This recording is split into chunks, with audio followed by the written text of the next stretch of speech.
département a souhaité lancer un appel à projet de revitalisation de Bourg-Centre, donc destiné à des communes avec un certain nombre de services, avec une certaine centralité et avec tout de même des difficultés dues à une perte de population. Et aujourd'hui, nous sommes à la Vosges-les-Bains, qui avait répondu à l'appel au projet en 2018. Et aujourd'hui, en 2024, voit concrètement un certain nombre de ces axes de développement se mettre en œuvre, des actions concrètes.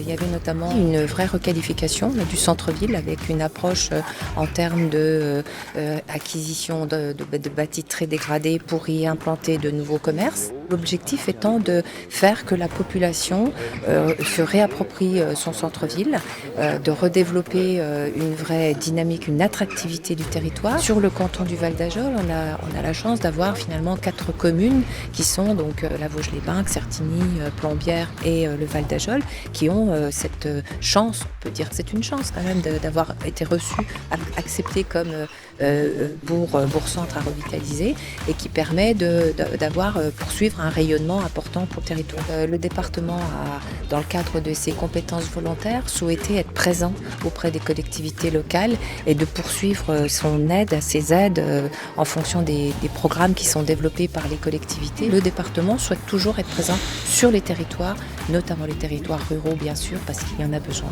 et soutenir les programmes de développement. On le dit souvent, on a un département dynamique, donc c'est vrai qu'on a des communes qui ont beaucoup de projets. On l'a vu encore sur ce mandat. Donc on a pu garder des capacités financières. On peut voir que sur la commune de la Vosges-les-Bains, il y a la création d'un réseau de chaleur, mais il y a aussi d'autres communes sur le canton, comme le Girmont-Val d'Ajol, comme Bellefontaine, qui ont lancé des projets de chaudière bois. Et là, le département a répondu présent pour les soutenir dans leur démarche. Donc c'est une aide aux collectivités du département qui représente quand même 17 millions d'euros par an.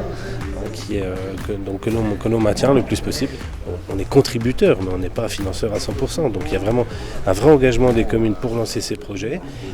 C'est important pour l'avenir. On est sur le bâti dégradé, mais on soutient aussi des événements comme ici à la Vosges-les-Bains. On a soutenu le festival aux les Bains qui s'est produit cette année, qui est aussi un gage d'attractivité pour la commune pour faire venir des familles sur le territoire et montrer à tous que notre territoire est vraiment attractif. Vu le contexte actuel, c'est quand même pas évident, donc on a vraiment à cœur de soutenir les communes dans leurs projets. En plus là, c'est vrai qu'on arrive en fin de mandat municipal, donc il y a quand même beaucoup de projets à soutenir et il s'agit de ne pas décevoir et puis de vraiment soutenir les démarches qui sont engagées par les communes et les élus. L'ensemble de ces aides sur le territoire permet de cocher quelque part toutes les cases de notre plan Vosges, ambition 2027, sur la qualité de vie des Vosgiens, l'attractivité du territoire et les équilibres territoriaux.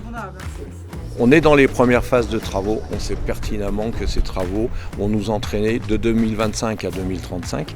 Une des premières phases, parce que nous sommes une commune nouvelle, donc regroupant Aumouget, Arceaux et Bains-les-Bains, tous les travaux ne se passeront pas à Bains-les-Bains comme ceux que vous voyez là, mais grosse phase, en tout cas à notre échelle, place de la Carmagnole, donc place de la Fête d'Arceaux, 2025, grâce au concours du CAUE et notre maîtrise d'œuvre actuelle. Donc, par exemple, pour cette opération-là, le département est partenaire, donc c'est assis autour de la table pour nous permettre au final de réaliser cette opération-là. Et le concours du département, c'est 20 à 25%. Donc c'est pas négligeable, on en a besoin et on ne peut que les remercier. On le complète de plus en plus avec l'État et la région. Quand nous n'étions pas PVD, on arrivait à 50% de subvention. Maintenant, on arrive à 70-80% de subvention. On a eu le label du Conseil départemental de l'ADT en 2019, PVD, Petite Ville de Demain, en 2021. Clairement, ça a impulsé une dynamique. Et cette dynamique, elle a été aussi impulsée parce que dans un premier temps, essentiellement le département, ensuite complété par l'État, possibilité d'avoir de l'ingénierie, c'est-à-dire un ou une chef de projet.